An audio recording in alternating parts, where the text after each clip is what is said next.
আন্তর্জাতিক অঙ্গনের তাজা আপডেট সংবাদ। প্রথমেই জানিয়ে দেব, তেল ট্যাঙ্কার জব্দ করল ইরান। যুক্তরাষ্ট্রের সঙ্গে ভয়াবহ যুদ্ধের উত্তেজনা। জানিয়ে দেব, ইরান 12 দিনের যুদ্ধে ইসরায়েলকে ধ্বংস করতে পারত, স্বীকার করল মার্কিন সাবেক উপ অর্থমন্ত্রী। এরপর জানাবো, ইরান ও ইসরায়েল কি আবারও যুদ্ধে জড়াবে। এদিকে জানিয়ে দেব, রাশিয়ার পক্ষে যুদ্ধে কিমের সেনারা কি করছে। এবং সর্বশেষ জানিয়ে দেব, পরমাণু যুদ্ধের প্রাক্কাল রাশিয়ার সাফল্য দেখে 33 বছরের চুক্তি ভাঙল ট্রাম্প। এতক্ষণ শুনছিলেন সংবাদ শিরোনাম, এখন বিস্তারিত। অনুরোধ থাকবে ভিডিওটিতে একটি লাইক দিন, কমেন্টস করে জানিয়ে দিন আপনি কোন জেলা থেকে বা কোথা থেকে এই সংবাদটি শুনছেন। তেল ট্যাঙ্কার জব্দ করল ইরান, যুক্তরাষ্ট্রের সঙ্গে উত্তেজনার সংখ্যা। হরমুজ প্রণালী অতিক্রমের সময় মার্শাল দ্বীপপুঞ্জের পতাকাবাহী তেলবাহী জাহাজ তালারা জব্দ করেছে ইরানি বাহিনী। শুক্রবার এক মার্কিন প্রতিরক্ষা কর্মকর্তা বিষয়টি নিশ্চিত করেন। জাহাজটি সংযুক্ত আরব আমিরাতের আজমান বন্দর থেকে সিঙ্গাপুরের দিকে যাচ্ছিল।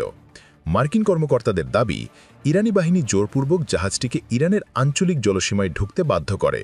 ঘটনার সময় কয়েক ঘণ্টা ধরে মার্কিন নৌবাহিনীর MQ-4C ট্রাইটন জন এলাকাটিতে নজরদারি চালিয়েছে বলে ফ্লাইট ট্র্যাকিং তথ্য থেকে জানা গেছে। প্রাইভেট নিরাপত্তা সংস্থা অ্যামব্রের রিপোর্টে বলা হয়, 3টি ছোট নৌকা তালারার দিকে অগ্রসর হয়ে আক্রমণের মাধ্যমে জাহাজটির গতি থামিয়ে দেয়। যুক্তরাজ্য মেরিটাইম ট্রেড অপারেশনস জানায়, রাষ্ট্রীয় তৎপরতার কারণে জাহাজটিকে ইরানের জলসীমায় প্রবেশে বাধ্য করা হয়েছে। এদিকে সাইপ্রাস ভিত্তিক managing company Columbia ship management জানিয়েছে, তারা জাহাজটির সঙ্গে যোগাযোগ হারিয়েছে।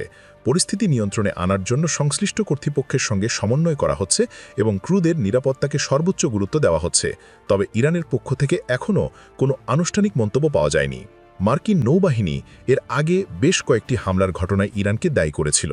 2019 সালে লিম্পেট মাইন বিস্ফোরণ এবং 2021 সালে ইসরায়েলি মালিকানাধীন তেল ট্যাঙ্কারে প্রাণঘাতী ড্রোন হামলার অভিযোগ তার মধ্যে উল্লেখযোগ্য। নতুন এ ঘটনার পর ওয়াশিংটন তেহরান উত্তেজনা আরও বাড়তে পারে বলে আশঙ্কা করা হচ্ছে। ইরান 12 দিনের যুদ্ধে ইসরায়েলকে ধ্বংস করতে পারত, মার্কিন সাবেক উপ অর্থমন্ত্রী। আমেরিকার সাবেক উপ অর্থমন্ত্রী পল ক্রেগ রবার্টস বলেছেন, ইরানের ক্ষেপণাস্ত্র হামলার সামনে ইসরায়েলের আয়রন ডোম অকার্যকর হয়ে পড়েছিল।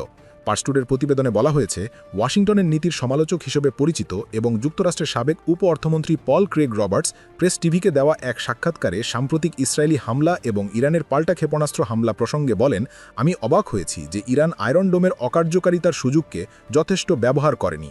আয়রন ডোম ইরানে হামলা ঠেকাতে ব্যর্থ হয়েছিল। ইরান চাইলে হামলা চালিয়ে যেতে পারত এবং ইসরায়েলকে ধ্বংস করে দিতে পারত। রবার্টস আরও বলেন, ইসরায়েলি যুক্তরাষ্ট্রের মাধ্যমে যুদ্ধবিরতির অনুরোধ জানিয়েছিল। তিনি বলেন, সাধারণত যুদ্ধবিরতির প্রস্তাব দেয় সেই পক্ষ যে সামরিকভাবে দুর্বল হয়ে পড়েছে। এই ক্ষেত্রে ইসরায়েল যুদ্ধবিরতির আবেদন করে নিজেকে পুনর্গঠনের সুযোগ পেয়েছে। ইরান এই বিরতি মেনে নিয়ে ইসরায়েলকে পুনরায় শক্তি সঞ্চয়ের সময় দিয়েছে।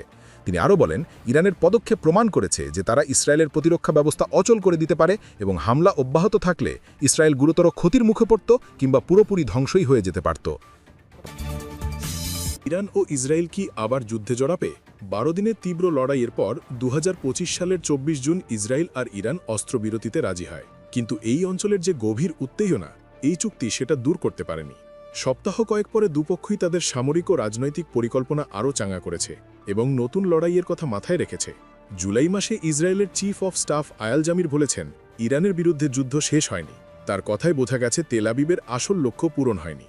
একইভাবে ইরানও তাদের মিসাইলের সংখ্যা বাড়িয়েছে, মোবাইল লঞ্চ সিস্টেমকে আরও উন্নত করেছে তারা, প্রতিরক্ষা পরিকল্পনাও বদলেছে। এই পদক্ষেপগুলো বলে দিচ্ছে, দ্বিতীয়বারের যুদ্ধে তেহরান আরও শক্তিশালী থাকবে, পদক্ষেপও নেবে আরও দ্রুত। কিন্তু দ্বিতীয় যুদ্ধটা হওয়ার আশঙ্কা কতটা? দুপক্ষ আসলে কি চায়? তারা লক্ষ্য অর্জনে কতদূর যেতে প্রস্তুত? এই প্রশ্নগুলোর উত্তর দেওয়া কঠিন। প্রথম লড়াইয়ের সময় ইসরায়েল বিভিন্ন টার্গেটে আঘাত করেছিল। সামরিক ঘাঁটি থেকে নিয়ে মিসাইল স্থাপনাতেও হামলা করেছিল তারা। পারমাণবিক স্থাপনা, কমান্ড সেন্টার এবং ইরান সরকারের প্রতীকী বিভিন্ন স্থাপনাকে টার্গেট করেছিল তারা। গোপন পদক্ষেপের ক্ষেত্রে ইসরায়েলকে সাহায্য করেছিল মোসাদ। ইরানের air defence, missile launcher, uranium plant, অস্ত্রগুদাম ও নিয়ন্ত্রণ কেন্দ্রগুলোকে কেন্দ্র করে হামলা করেছিল তারা। এইসব হামলার উদ্দেশ্য ছিল ইরানের নেতাদের ওপর আঘাত হানা। ইরান সরকারের সিদ্ধান্ত গ্রহণের সক্ষমতাকে তারা নাড়িয়ে দিতে চেয়েছিল। অন্যকে ভয় দেখানোর ইরানের যে সক্ষমতা, সেটাকে দুর্বল করে দিতে চেয়েছিল। লড়াই যতই এগিয়ে গেছে, ইসরায়েল ছোট যুদ্ধে জিতলেও বড় যুদ্ধে জিততে পারেনি। পরে আমরা জানতে পেরেছি, ইসরায়েল ইরানের সর্বোচ্চ নেতা আলী খামেনি ও প্রেসিডেন্ট মাসুদ পেজেশকিয়ানকে হত্যা করতে চেয়েছিল। কিন্তু সেটা তারা করতে পারেনি। আবার অস্ত্র দিয়ে জাতিগত দাঙ্গা লাগানোর একটা উদ্দেশ্য ছিল তাদের, সেই পরিকল্পনাও কাজ করেনি। রাশিয়ার পক্ষে যুদ্ধে কিমের সেনারা কি করছেন? ইউক্রেন যুদ্ধের আবহে এবার সামনে এলো এক অভূতপূর্ব সামরিক সহযোগিতা। ইউক্রেনীয় আক্রমণ প্রতিহত করার পর রাশিয়ার পশ্চিম কুর্স্ক অঞ্চলে এখন মাইন অপসারণের গুরুত্বপূর্ণ কাজ শুরু করেছেন উত্তর কোরিয়ার সেনারা। রাশিয়া এবং উত্তর কোরিয়ার মধ্যে থাকা পারস্পরিক প্রতিরক্ষা চুক্তির অধীনে গত বছর প্রায় 14,000 সেনা কিয়েভ বাহিনীর বিরুদ্ধে লড়তে কুর্স্ক অঞ্চলে এসেছিল।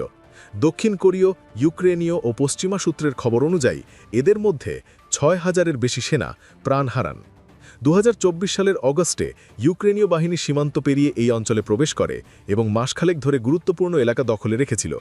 রুশ প্রেসিডেন্ট ভ্লাদিমির পুতিন এপ্রিল মাসে জানান, উত্তর কোরীয়দের সাহায্যে রাশিয়া অবশেষে তাদের হটিয়ে দিতে সক্ষম হয়েছে। এখন এই দুই দেশের সামরিক সম্পর্ককে আরও মজবুত করার লক্ষ্যেই চলছে ব্যাপক মাইন অপসারণ অভিযান। রুশ প্রতিরক্ষা মন্ত্রণালয়ের প্রকাশিত ভিডিওতে দেখা গেছে উত্তর কোরীয় সৈনিকদের বিভিন্ন ধরনের মাইন এবং মাইন শনাক্তকরণের সরঞ্জাম দেখানো হচ্ছে।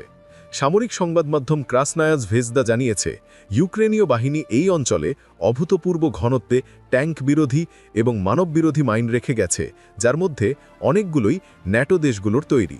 রুশ কমান্ডাররা এই সেনাদের প্রশংসা করেছেন। কমান্ডার শেলেশ বলেন, তারা খুব ভালো ছেলে, দ্রুত শেখে এবং মনোযোগ দিয়ে কাজ করে। কমান্ডার লেসনিক বলছেন, উত্তর কোরিয়ার সেনারা তার নিজস্ব জায়গায় সমপর্যায়ে থেকেই একই কাজ করছে। রিপোর্ট অনুযায়ী কুর্স্কের 64টি জনপদের মধ্যে এখনও 37টিতেই মাইন বিপত্তির কারণে সাধারণ মানুষের প্রবেশ নিষিদ্ধ। মাইন অপসারণের এই কঠিন কাজ চলাকালীন ইউক্রেনীয় আর্টিলারি ও ড্রোনের হামলার মুখেও পড়ছে এই দলগুলো। পরমাণু যুদ্ধের প্রাক্কাল রাশিয়ার সাফল্য দেখে 33 বছরের চুক্তি ভাঙলেন ট্রাম্প। শেষবার 1992 সালে পরমাণু বোমা পরীক্ষা করেছিল আমেরিকা। তারপর ওই বছরই সরকারিভাবে পরমাণু পরীক্ষা বন্ধের সিদ্ধান্ত নেয় তারা।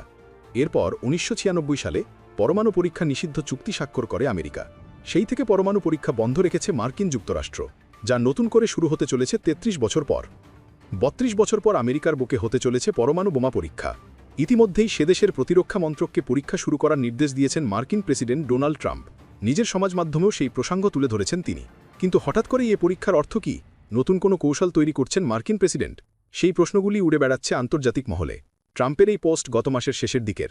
তিনি নিজের সমাজ মাধ্যম ট্রুথ সোশ্যালে দাবি করেছিলেন যে এই বিশ্বের অন্যান্য দেশগুলির তুলনায় মার্কিন যুক্তরাষ্ট্রের কাছে সবচেয়ে বেশি পরমাণু বোমা রয়েছে। আমাদের পরেই এই তালিকায় নাম রয়েছে রাশিয়া ও চীনের। বিশ্বজুড়ে এই পরিস্থিতিতে সবাই পরমাণু বোমার পরীক্ষা চালাচ্ছে, তাই আমি প্রতিরক্ষা মন্ত্রককে নির্দেশ দিয়েছি পরমাণু পরীক্ষা শুরু করার। এই দাবির পর কেটে গিয়েছে প্রায় অনেকটা দিন। ট্রাম্প কি পরমাণু বোমা পরীক্ষা করলেন, কিংবা পরমাণু বোমা ছাড়াও কি অন্য কোনো শক্তিধর অস্ত্র পরীক্ষা করতে চলেছেন তিনি? এইসব প্রশ্নের উত্তর দেওয়া থেকে একটু বিরত থাকছেন ট্রাম্প। শুক্রবার মার্কিন সংবাদ মাধ্যমগুলিকে তিনি জানিয়েছেন, আমি এই নিয়ে এখন কিছু বলতে চাই না, তবে আশ্বস্ত করতে পারি যে অন্য সকল দেশগুলি ঠিক যেভাবে পরমাণু পরীক্ষা করে আমরাও সেইভাবেই করব। শেষবার 1992 সালে পরমাণু বোমা পরীক্ষা করেছিল আমেরিকা। তারপর ওই বছরই সরকারিভাবে পরমাণু পরীক্ষা বন্ধের সিদ্ধান্ত নেয় তারা। এরপর 1996 সালে পরমাণু পরীক্ষা নিষিদ্ধ চুক্তি স্বাক্ষর করে আমেরিকা। সেই থেকে পরমাণু পরীক্ষা বন্ধ রেখেছে মার্কিন যুক্তরাষ্ট্র, যা নতুন করে শুরু হতে চলেছে 33 বছর পর। ওয়াকিবহল মহল বলছে, গত মাসে ট্রাম্পের করা এই ঘোষণা অত্যন্ত তাৎপর্যপূর্ণ। তিনি যেদিন অর্থাৎ 30 অক্টোবর পরমাণু পরীক্ষার কথা ঘোষণা করেছিলেন, তার এক সপ্তাহ আগেই একটি পরমাণু মিসাইল পরীক্ষা সাফল্য অর্জন করে রাশিয়া।